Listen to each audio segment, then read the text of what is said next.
नमस्कार, मी रुशाली. दादांचं secret mission या आपल्या आजच्या विशेषमध्ये आपलं स्वागत.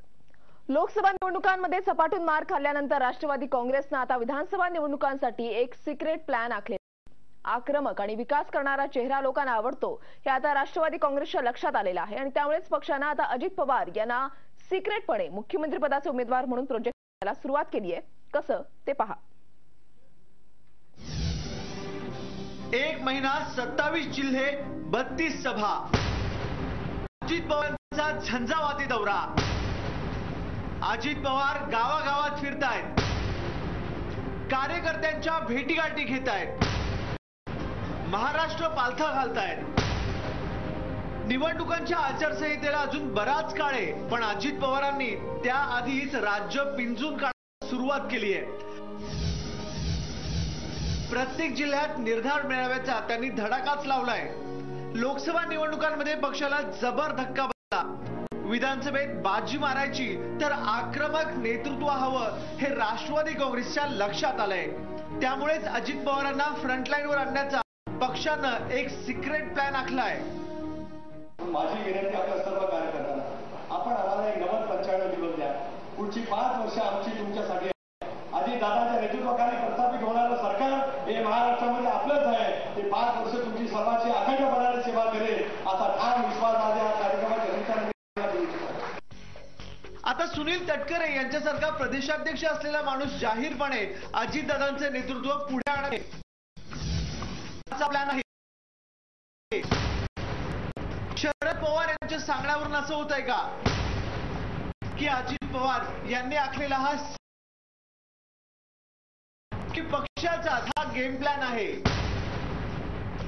केंद्रात सत्तेत आलेल्या नरेंद्र मोदींच्या सरकारनंतर सर्वांच्या लक्षात आलंय की विकास करणारा आणि आक्रमक नेता किती आवडतो ते, आणि राष्ट्रवादीत तशा प्रकारचा कुठला नेता असेल तर ते अजित पवारच आहेत.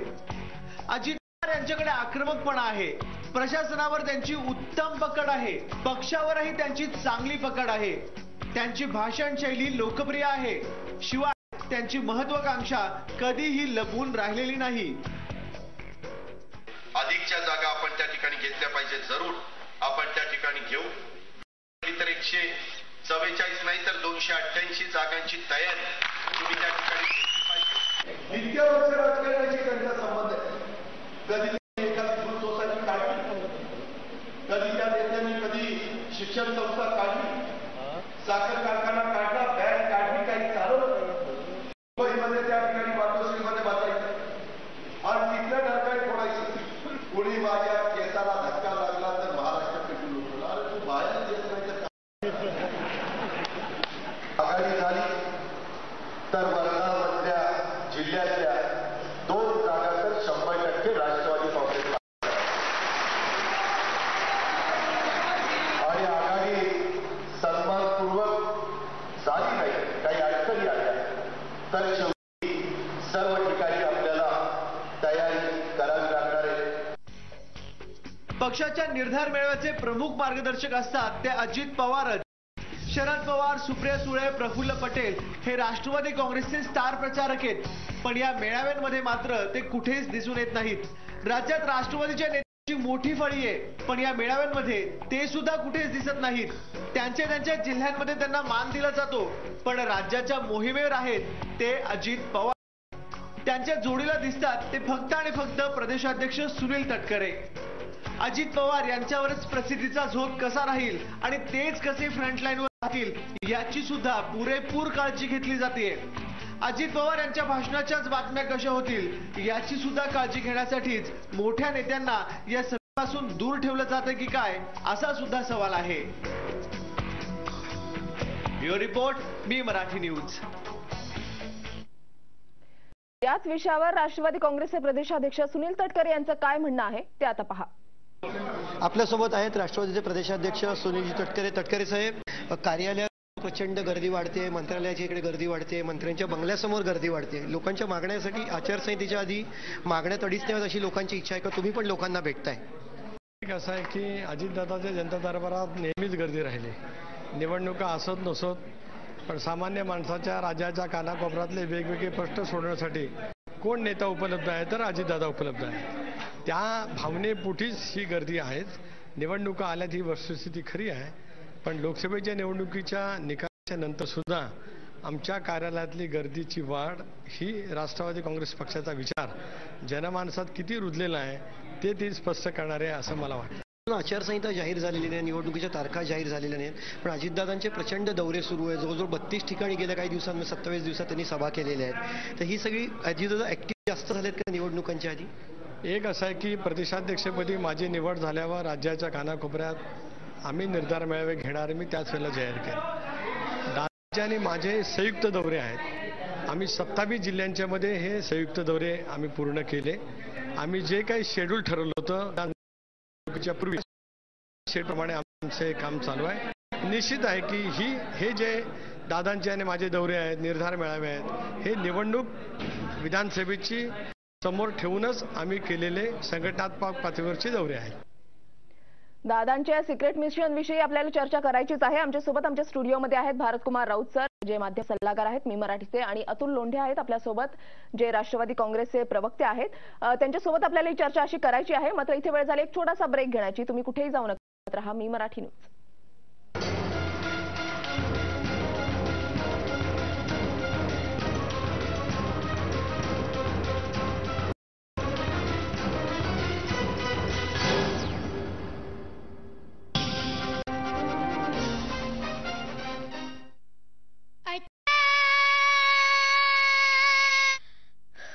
कीटाणूंवर अटॅक आता 20% जास्त चालणार. पेप्सोडेंट छोट्या पॅक मध्ये 20% एक्स्ट्रा. कोलगेट मॅक्स फ्रेशचा स्पायसी लाल ताजेपणा तुमच्यामध्ये उत्साह आणे. करा ताजेपणाची पॉवर ऑन.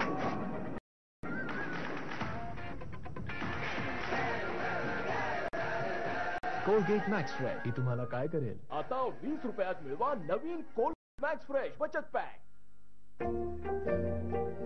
पहिली माझी ववी ग गावाच्या हिरवाईला, मानसी झाड पाऊनिया जपलं गावच्या समृद्धीला. दुसरी माझी ववी ग गावाच्या स्वच्छतेला, घरटी शौचालय बाऊनिया जपलं बाईच्या अब्रूला.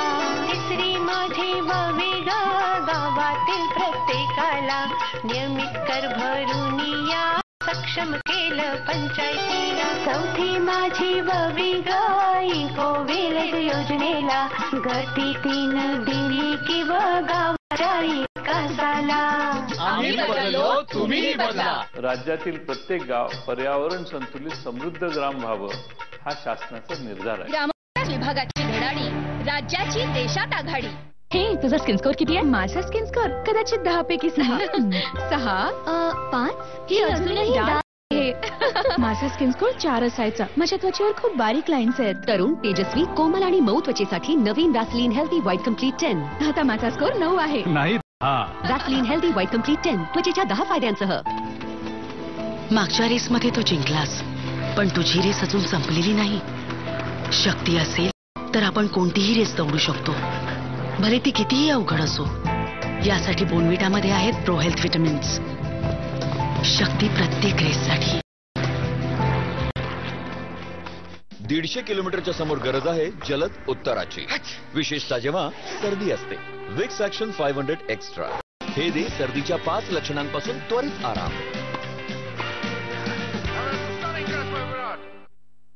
घेताच नाव जाई हो उन्नत हा माझा, सर्वात पुढे आहे हा महाराष्ट्र माझा. अभिमान विकासाचा, विश्वास भविष्याचा, सर्वात पुढे आहे हा महाराष्ट्र माझा.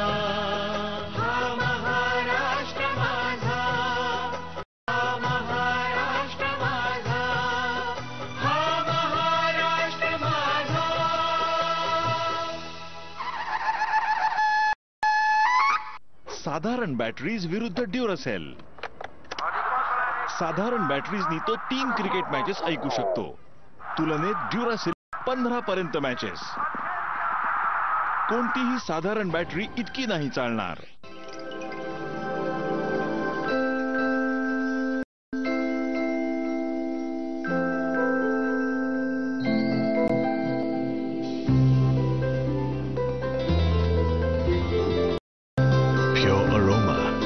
taste, pure coffee. Brew Gold.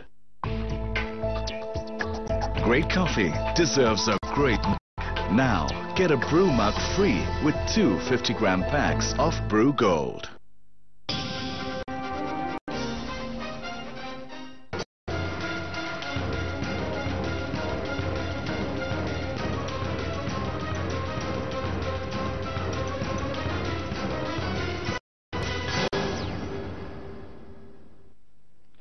Break नंतर आपलं पुन्हा एकदा स्वागत. आक्रमक आणि विकास करणारा चेहरा जनतेला आवडतो हे कदाचित आता राष्ट्रवादी काँग्रेस लक्षात आलेलं आहे आणि त्याच्यामुळेच राष्ट्रवादी काँग्रेसकडून जे निर्धार मेळावे घेतले जात आहेत त्याच्यामध्ये फक्त आणि फक्त अजित पवारच दिसत आहेत. त्याच्यामुळे अजित पवारांना कुठेतरी मुख्यमंत्री पदाचे उमेदवार म्हणून हा प्रमोट करण्यात नाही ना, हा एक प्रश्न निर्माण झालेला आहे. त्याच्यामुळे दादांचं सिक्रेट मिशन हा आजचा आपला विशेष आहे, त्याच्यामध्ये आपण चर्चा करतोय. भारतकुमार राऊत सर आहेत आमचे माध्यम सल्लागार, मी आता त्यांच्याकडे जाते.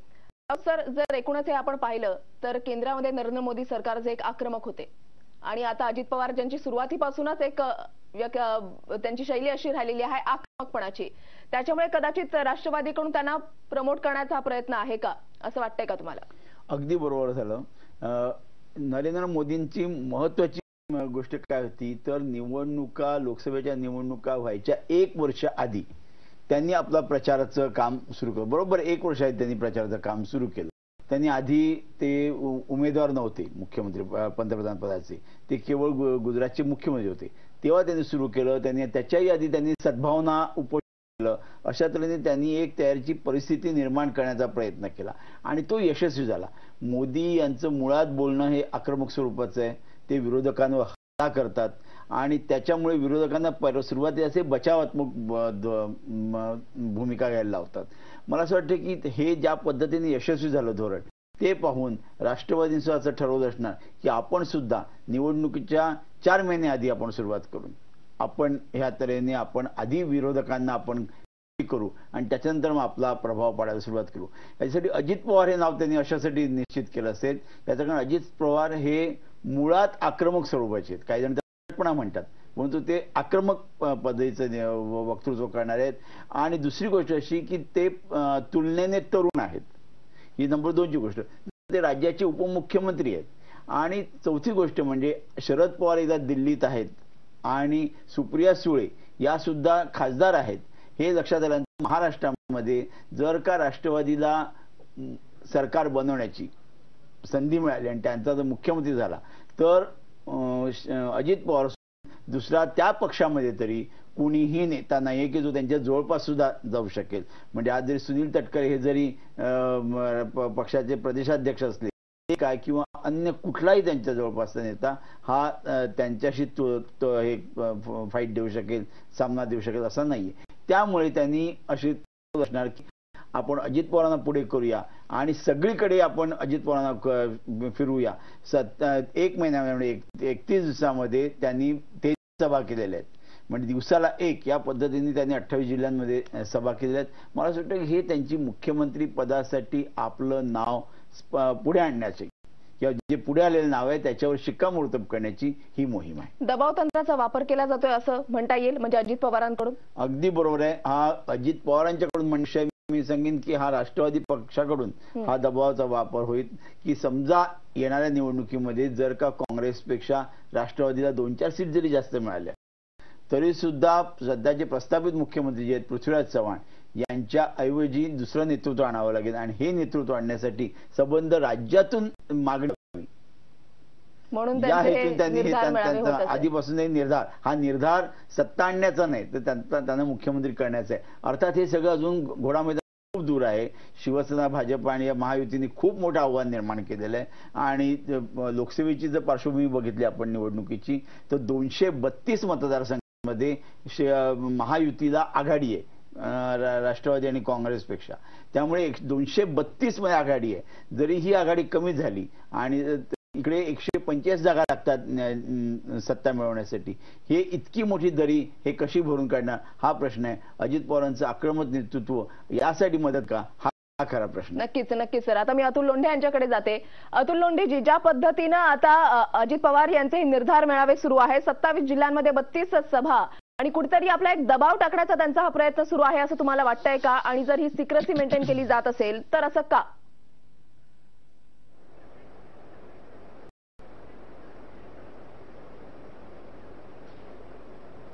वृषालीजी, आपण एक लक्षात घेतलं पाहिजे सर्वप्रथम की 8 जून रोजी आमचा आपण मेळावा झाला होता षण्मुखानंद हॉलमध्ये, आणि त्या हॉलमध्ये मेळावा झाला असताना पवार साहेबांसहित सर्व जे नेते होते आमच्या इथले, तर आदरणीय पवार साहेबांनी हे स्पष्टपणे आपल्या मध्ये जाहीर केलं होतं की आम्ही सामूहिक नेतृत्वाच्या माध्यमातून निवडणुकांना समोर जाऊ.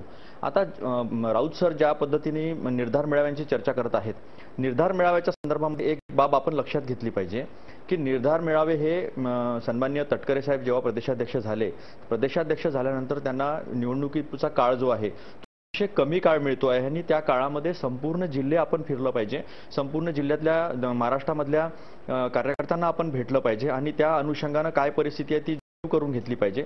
आणि म्हणून मग अजितदादा आणि तटकरे साहेब असे दोघांनी मिळून हे सगळीकडे निर्धार मेळावे उभे केलेले आहे.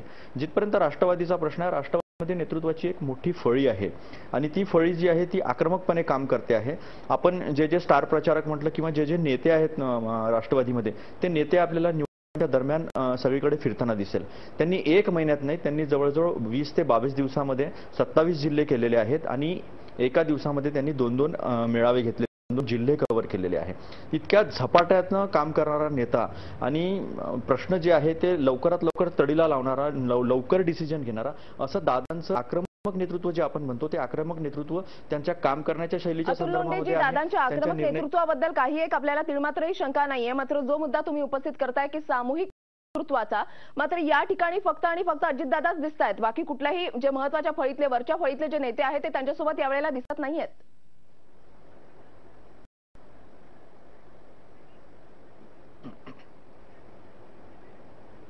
आणि आपण बघितलं पाहिजे त्या भागामध्ये, त्या विभागामध्ये, त्या क्षेत्रामध्ये सर्व मंत्री महोदय जे आहे आणि सर्व जे नेते आहेत ते काम करतात आहेत.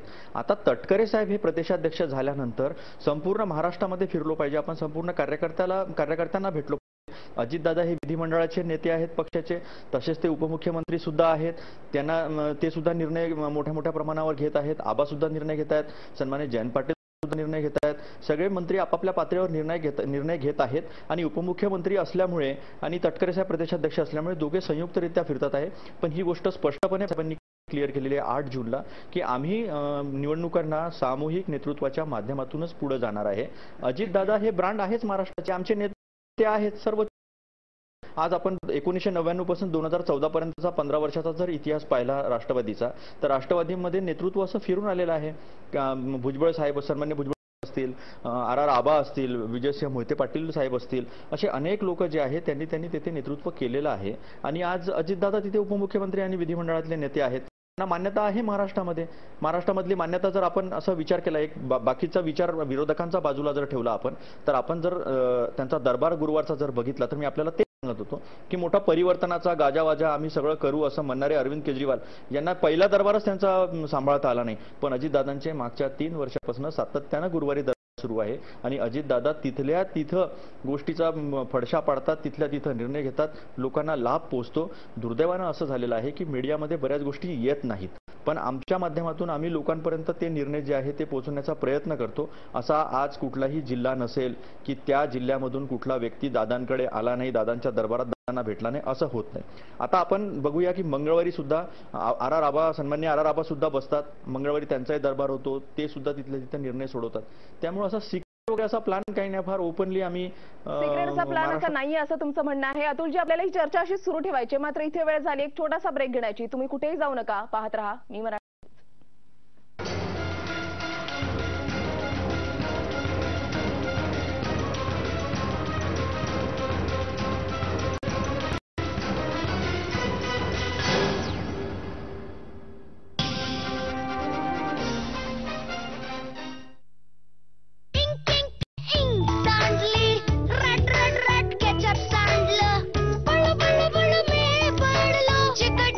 आणि 10 हातांची शक्ती असणाऱ्या सर्फ एक्सेल ई महिनाभराच्या पॅकची किंमतही पडली आता 96 नाही 77 रुपयात. ऐका हो ऐका, गावकऱ्यांनो ऐका, 15 ऑगस्टच्या ग्रामसभेत सहभागी व्हा आणि नरेगाच्या कामांची मागणी करा. ऐका हो ऐका, 15 ऑगस्टच्या ग्रामसभेत सर्व ग्रामस्थांनी सहभागी व्हा. येणाऱ्या वर्षासाठी ग्रामपंचायतीमार्फत घेण्यात येणारी वैयक्तिक आणि सार्वजनिक लाभाची नरेगाची कामं निश्चित करून लेबर बजेट मंजूर करून घ्या. महात्मा गांधी राष्ट्रीय ग्रामीण रोजगार हमी योजना. कामं घ्या नरेगाची, चिंता मिटेल रोजगाराची. वडीने धुवाल तर वडीच्या खुणा बहुतेक राहणारच. हे घ्या नवीन विम जेल. याची अस्सल लिंबू शक्ती संपूर्णपणे विरघळून चिवट चिकटपणा हटवते, कसलीही खूण न ठेवता. Vim double power gel. साऱ्या गोष्टीत शोधे जास्त, ह्या तर आहेत मिसेस मोरे. मोर मोर मोर शोधे. हुशारी तेव्हा म्हणाल ना जेव्हा मिळेल जास्त. म्हणूनच नेहमी पॅराशूट खोबरेल तेल, ज्यात आहेत पॉवर ऑफ 5. 5 असे गुण जे एकत्र देतात प्रत्येक थेंबात जास्त. मागच्या मध्ये तू जिंकलास, पण तुझी रेस अजून संपलेली नाही. शक्ती असेल तर आपण कोणतीही रेस दौडू शकतो, भले ती कितीही अवघड असो. यासाठी बोनविटामध्ये आहेत प्रो हेल्थ विटामिन्स. शक्ती प्रत्येक रेससाठी. सुनबाई, तुझ्या 10 हात पावडरने तर सगळे डाग हटवले. म्हणजे महाग असणार. नाही आई, फक्त 25 रुपयात. सर्फ एक्सेल इझी वॉश फक्त 25 रुपयात. मागच्या रेसमध्ये तू जिंकलास, पण तुझी रेस अजून संपलेली नाही. शक्ती असेल तर आपण कोणतीही रेस दौडू शकतो, भले ती कितीही अवघड असो. यासाठी बोनविटामध्ये आहेत प्रो हेल्थ विटामिन्स. शक्ती प्रत्येक रेससाठी. विम आहे जगातल्या सर्वात मोठ्या फॅमिलीच्या किचन मध्ये. तुमच्या मुलांची मॅच जाऊन बघणार नाही? कशी? ह्या कढईलाच अर्धा तास लागेल. विम सोबत नाही, चॅलेंज. याच्यात आहे 100 लिंबांची. कठीण चिकटपणा हटवते सर्वात जलद. लवकर सर्वात विम.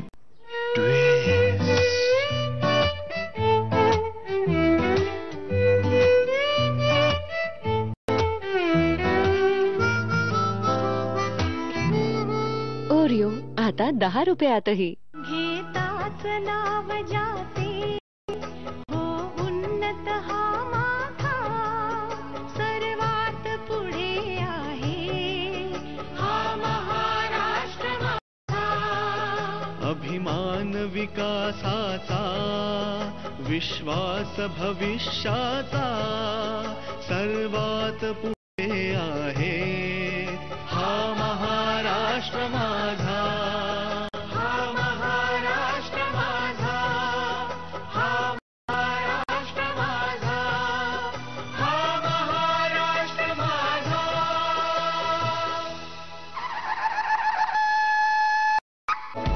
नवीन संतूर मॉइश्चराइज सॉफ्ट स्किन साठी. ज्यामध्ये आहे खोलवर काम करणारं बदाम मिल्क आणि चंदन, जे तुमच्या त्वचेला मॉइश्चराइज करून बनवतात कोमल आणि मुलायम, ज्यामुळे तुम्ही दिसता तरुण वर्ष.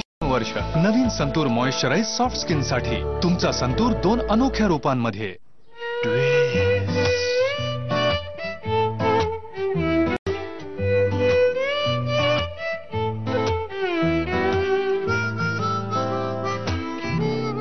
ओरिओ आता 10 रुपयातही.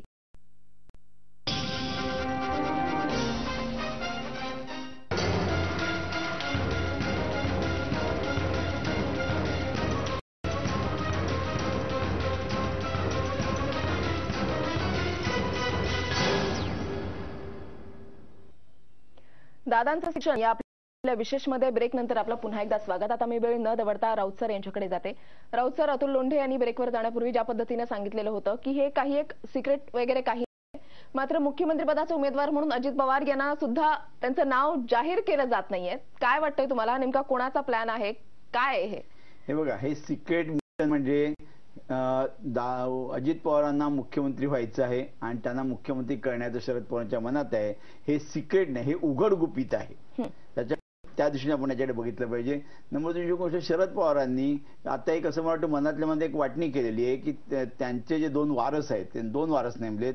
त्यांनी दिल्ली सांभाळण्यासाठी, राष्ट्रीय राजकारण सांभाळण्यासाठी त्यांनी सुप्रिया सुळे आपल्या कन्येची निवड केली आहे आणि राज्य सांभाळण्यासाठी पुतण्याची अजित पवार यांची निवड केलेली आहे. मला अजित पवार यांच्याबद्दल अतिवादर आहे. त्यांचा आक्रमकपणा, त्यांचं प्रशासन कौशल्य हे खूपच चांगलं आहे. मात्र हे बोलत असताना मला एवढं सांगायचं आहे की ही सगळी बाजारात तुरी आहे, अजून घोडा मैदान खूप दूर आहे. त्याच्या आधीच अशा तऱ्हेने आपण मुख्यमंत्री पदाचे उमेदवार असे आपण जाहीर करू शकत नाही, एवढी समज त्यांना आहे. जसं काँग्रेसने राहुल गांधी यांना पंतप्रधान पदाचे उमेदवार म्हणून जाहीर केलं नाही, परंतु सगळे रंग तसेच होते. तीच गोष्ट अशी आहे की अजित पवारांना ते मुख्यमंत्री म्हणून जाहीर करू इच्छित नाहीत, परंतु ते अजित पवारांसाठी बाकी सगळ्या रंगमंच मात्र तसा तयार करतात आणि तो त्याच्यामध्ये आता अजित पवार स्वतः जातीने उतरलेले. आता प्रश्न असा आहे की याच्यानंतर काय होईल. पहिल्या फळीत त्यांनी आता एकदा सगळ्या पहिल्या फेरीत जर सगळ्या दौरा केला तर मला असं वाटतं की अजित पवारांनी स्वतःची ताकद ही त्यांनी फायनल राऊंडसाठी अंतिम साठी राखून ठेवली असणार. ते जरी किती म्हणत असले की मला राज्याच्या राजकारणात आता स्वारस्य नाही, मी दिल्ली बघणार आहे, तरी सुद्धा ते निवडणुका आल्या, महाराष्ट्राच्या निवडणुका आल्या की प्रत्येक जाहीर झाल्या की ते महाराष्ट्राचा दौरा करणार, खूप झंझावाती दौरा करतील आणि यांनी जर 1 महिन्यामध्ये जर 33 सभा घेतल्या असतील तर शरद पवार हे 10 दिवसात 50 सभा करतील. नक्कीच, म्हणजे एकदम आक्रमकपणा त्यावेळेला सुद्धा राहील. तर एक आपल्याकडे वेळ अत्यंत कमी आहे, त्याच्यामुळे तुमच्याकडून थोडक्यात उत्तर हवंय. जागा वाटपाचा अजूनही काही जो आहे तो अजून समोर आलेला नाहीये, काय रेशो असेल माहिती नाहीये आपल्याला.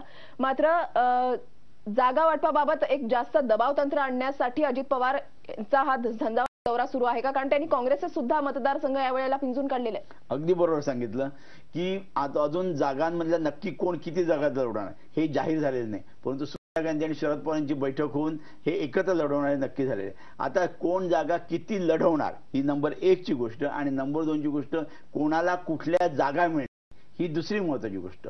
या 2 गोष्टी असल्यामुळे हे आपले पारडं आपल्या बाजून झुकावं यासाठी राज्यातून दबाव यावा, कार्यकर्त्यांमधून दबाव यावा, ठिकाणच्या माध्यमातून दबाव यावा, यासाठी कदाचित अजित पवार हे आधीच सगळीकडे जाऊन पोहोचतायत आणि उद्धव ठाकरेंच्या पाठोपाठ अजित पवारांचे दौरे चालू आहेत हे लक्षात घ्या. जिकडे जिकडे उद्धव ठाकरे जाऊन आले तिकडे तिकडे अजित पवार जात आहेत, 2 ठिकाणी जास्तच जात आहेत. याचं कारण त्यांच्या उद्धव ठाकरेंच्या दौऱ्यामुळे जो प्रभाव निर्माण झाला असेल, जे इन्फ्लुएन्स ज्याला म्हणतात प्रभाव क्षेत्र निर्माण झालं असेल, त्याच्यात आपल्याला घुसता येईल का हे बघावं. जास्तीत जास्त जागा मिळवण्यासाठी ते आता यावेळेला प्रयत्नशील आहेत असं आपल्याला या ठिकाणी म्हणू शकतो. सर, अतुल लोंढे यांच्याकडे जाते. अतुल लोंढे, जी वेळ अत्यंत कमी आहे आपल्याकडे, राऊत सर काय म्हणालेलं आहे ते तुम्ही ऐकलेलं आहे. जास्तीत जास्त जागा आपल्या पारड्यामध्ये पडावा यासाठी अजित पवार यांचा झंझावात दौरा सुरू आहे का तुम्हाला?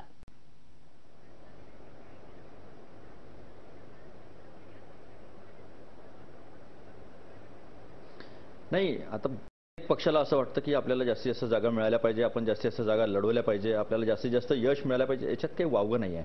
प्रश्न असा आहे की धर्मनिरपेक्ष शक्तींची जी ताकद आहे ती जातीयवादी शक्तींच्या विरोधात विभागली गेली नाही पाहिजे, नंबर 1. नंबर 2 असं आहे की विनॅबिलिटी हा जो क्रायटेरिया आपण ठेवला पाहिजे. आणि 2009 साली क्रायटेरिया ठरला होता, जे पॅरामीटर्स आमचे ठरले होते त्या पॅरामीटर्सवरच आपण विभागणी केली पाहिजे असं बोलण्यामधून सगळं येत आहे. सन्मानजनक तोडगा झाला पाहिजे असं बोलल्या जात. आता या संदर्भामध्ये आमचे जे सर्वोच्च नेते आहेत, आदरणीय पवार साहेब आहेत, अजितदादा आहेत, तटकरे साहेब आहेत, प्रफुल्लभाई पटेल आहेत, आता हे सगळे लोक या संदर्भामध्ये पुढला निर्णय घेईल.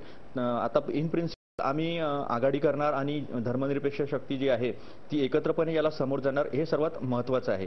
आता यांनी जसं सांगितलं की उद्धव ठाकरेंच्या मागेच अजितदादांचे दौरे आहे. मी आपल्याला सांगू इच्छितो की दादा सातत्यानं डीपीसीच्या मीटिंग असतील, जिल्ह्यामध्ये वेगवेगळे निर्णय घ्यायचे असतील तर दादा जिल्ह्यामध्ये सातत्यानं फिरत आहे. मागच्या दुष्काळाच्या काळामध्ये आणि दादा सातत्यानं फिरत आहेत. आता पवार साहेब हे फिरणार आहेत हे ओपन सिक्रेट नाही आहे. हे पवार साहेबांनी पहिलेच डिक्लेअर केलेलं आहे की 16 ऑगस्ट नंतर ते पूर्ण महाराष्ट्राचा दौरा करणार आहेत. यात काही वादच नाही. आणि महाराष्ट्र म्हटलं आणि पवार साहेब म्हटलं असं वेगळं आपण कुठेही करू शकत नाही. म्हणजे आपण भारत देशामध्ये कुठे जा, जगात कुठे जा असं समीकरण आपल्याला वेगळं करता येत नाही.